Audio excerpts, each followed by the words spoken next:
The square became a circle, but was still a square. How can a square become a circle and still stay a square? It doesn't make any sense. It's irrational, it's illogical. It's enough reason to reject any religion that tells us God became a man or God became some type of creature, because it's irrational. It doesn't make any sense.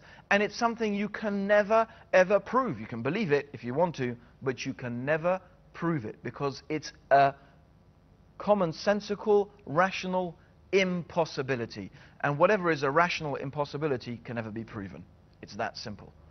So what religion is there in the world? What religion tells us to believe in one God that is wise, self-sufficient, powerful, who has created this universe and sustains it?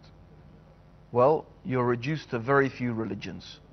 Perhaps the only two religions that teach such a clear concept of the one God is Judaism and Islam.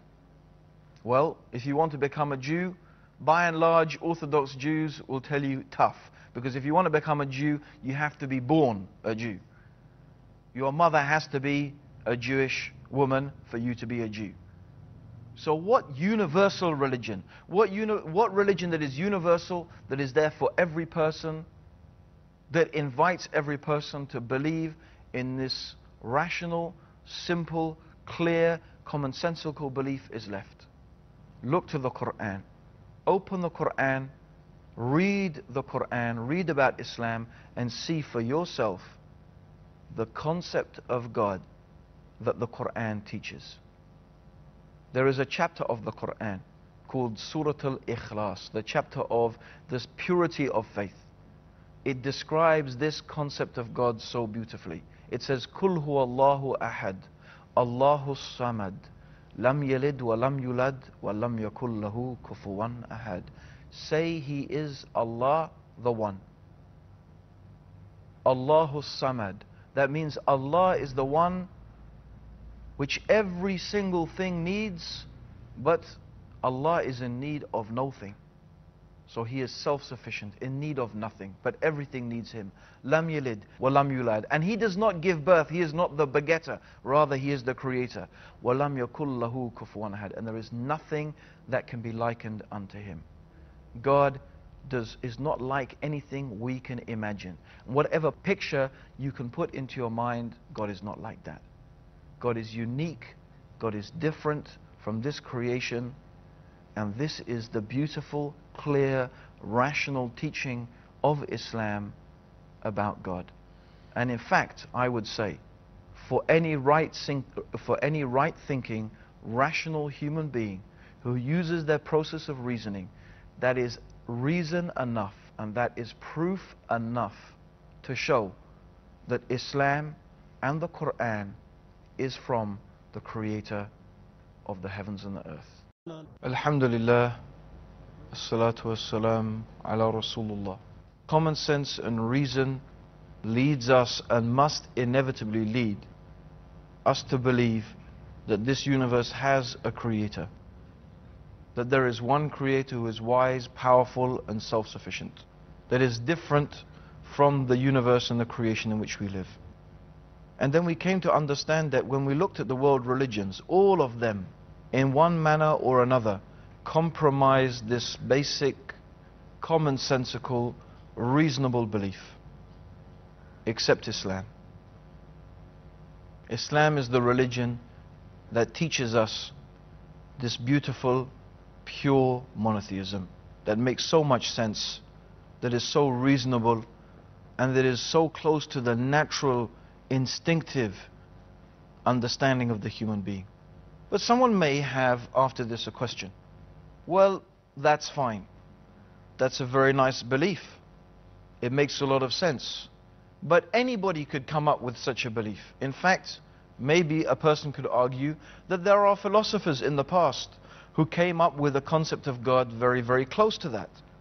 Does that mean that what they said and what they did and what they followed was revelation and guidance from God? No, of course not. Because when it comes to the issue of revelation and guidance from God, we have to ask some more questions. Of course, the first one is, do we need revelation and guidance from God?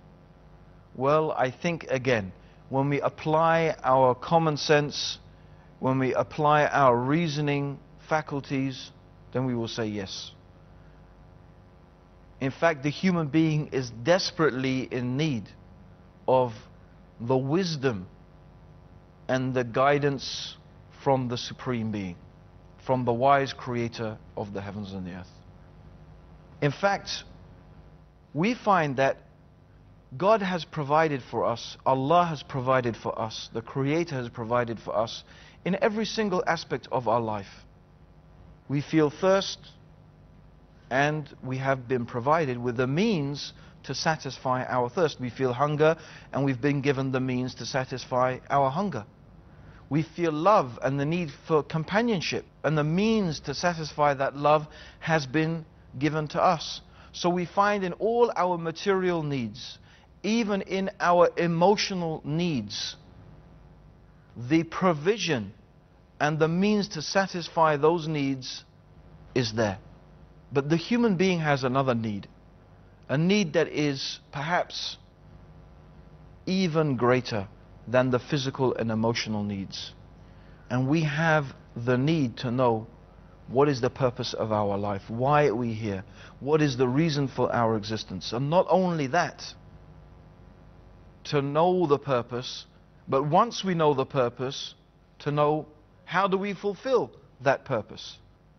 So there is something very precious, and that's to know the meaning of life. And there's something more precious, that once you know the meaning of life, you know how to live that life.